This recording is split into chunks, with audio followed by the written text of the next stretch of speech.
कांटों में राह बनाते हैं।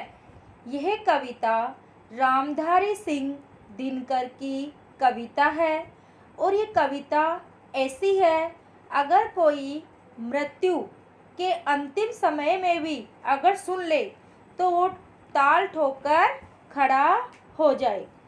तो देखो, सच है विपत्ति जब आती है, कायर को ही दहलाती है।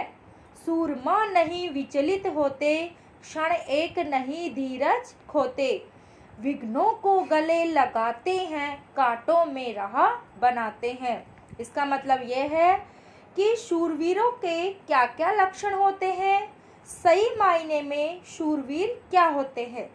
अगर एक विपत्ति किसी शूरवीर पर आती है और वही विपत्ति अगर कायर पर आती है तो शूरवीर विपत्ति से कैसे लड़ता है और कायर कैसे लड़ता है।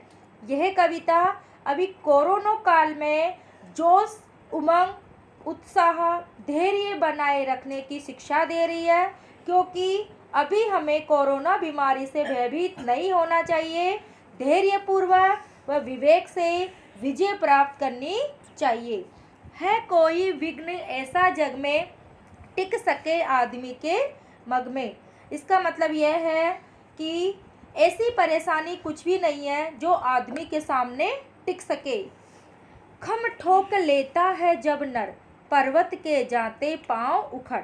इसका मतलब यह है कि जब इंसान अपनी जब ताकत लगाता है और जब शूरवीर ललकारता है तो पर्वत के भी पांव उखड़ जाते हैं, और मानव अपनी ताकत लगाता है तो पत्थर भी पानी बन जाता है।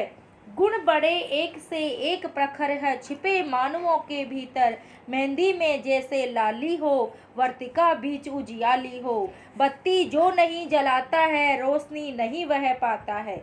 इसका मतलब यह है कि मानव के अंदर एक से एक गुण भरे हुए हैं। जैसे मेहंदी का गुण लालिमा है, मेहंदी जब सूख जाती है तो लाल हो जाती है, उसका गुण लाल है।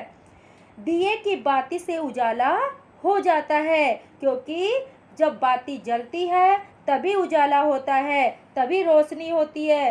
तो ये रामधारी सिंह दिनकर जी की एक कविता आज के समय के लिए बहुत ही उपयोगी है, उमंग जोश पैदा करने वाली है।